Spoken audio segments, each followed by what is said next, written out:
Hey, this is Mark Moore, aka Tuxedo Mark, in various places on the internet.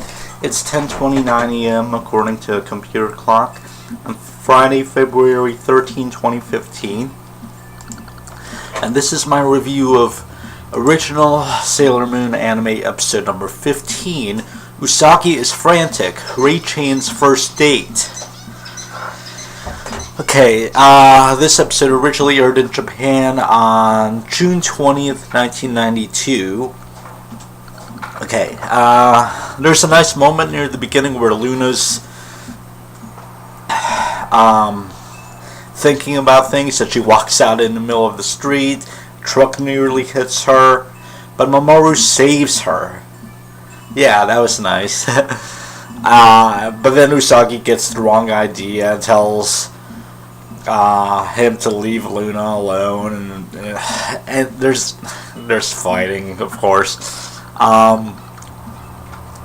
Then Motoki shows up because this is just outside Crown Arcade, and Motoki knows Mamoru, and because they both go to the same college, and Usagi, for whatever reason, is surprised that Mamoru's in college.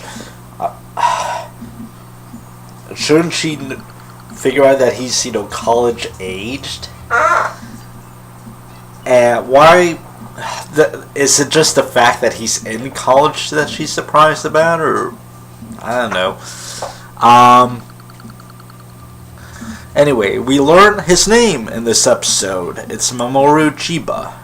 Actually, they pronounce it Mamoru. So yeah, they seem to put the stress on the first syllable of all the names, except Usagi and Ami. But yeah, I don't know. Anyway, Rei has a crush on him, and she even references that they met back in Dreamland. So she references that episode, and she seems to indicate that it was pretty recent.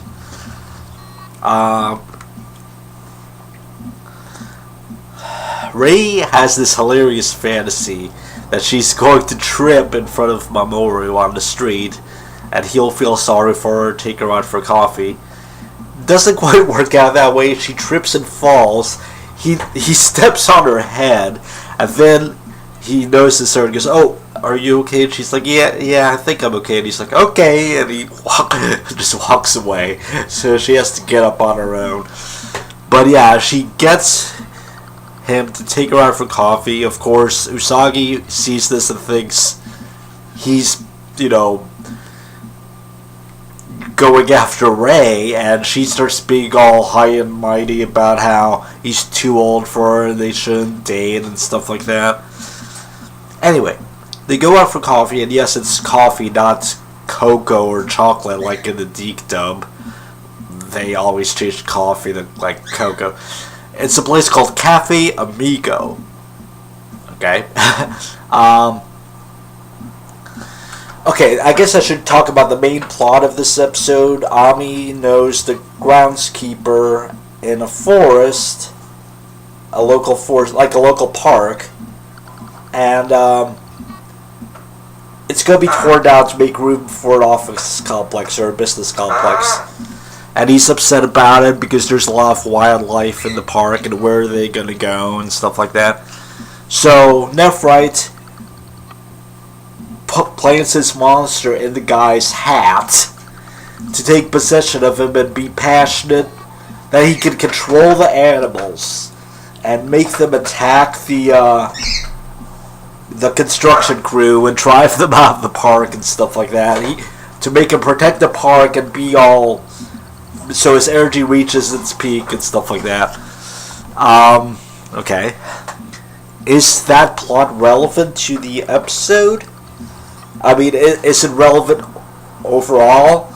I mean, this episode is required viewing just because of, this is the first time that Mamoru seems to be hanging out with them and getting to know them, and that they learn Mamoru's name.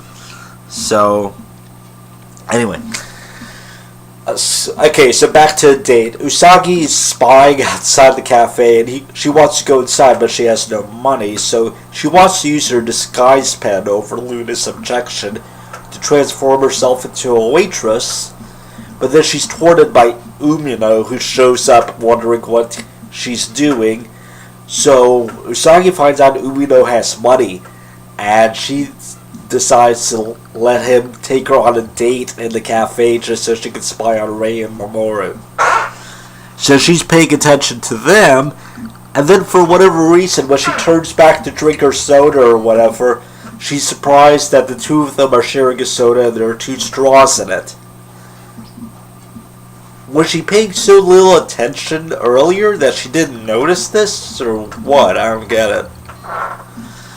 There's a cute moment on the street where Luna comes up to Ami, and Ami's happy to see her. Luna goes around Ami's neck. Ami's disappointed about the park and stuff like that.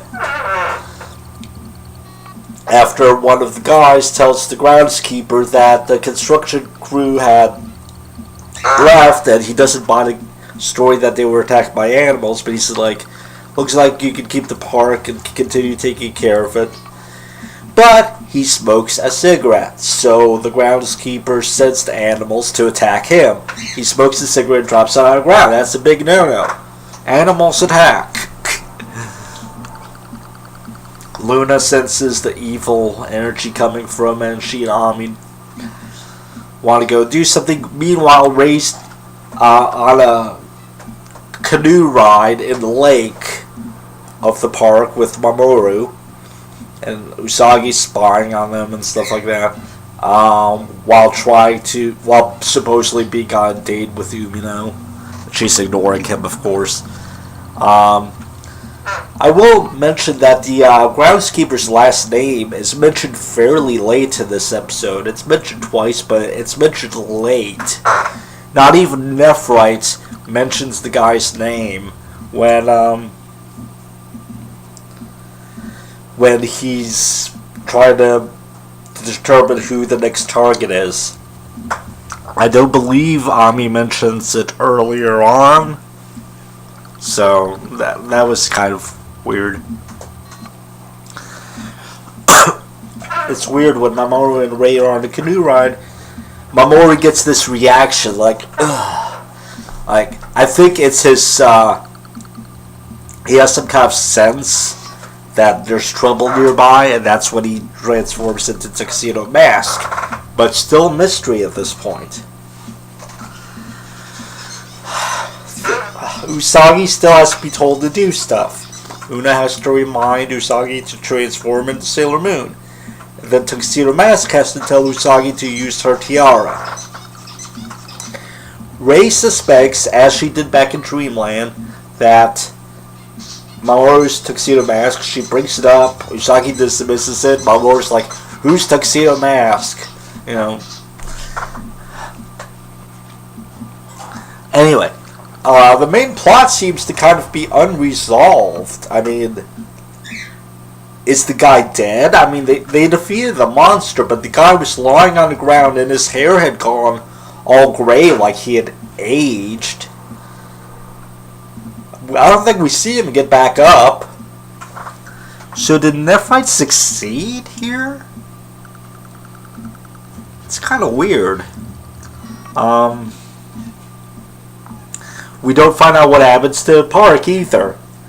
I mean, the construction crew had abandoned it, but now that, you know, the possessed animals are no longer attacking people, is it still going to be torn down? I don't know. Anyway, this is a good episode. Kind of strengthens the relationships between all the main characters. So I think it's required viewing. I don't know how many more episodes are going to be required viewing between now and when Sailor Jupiter shows up, because we still have a while to go until that happens. But anyway, so that's it. It's 10:39 a.m. and thanks for watching.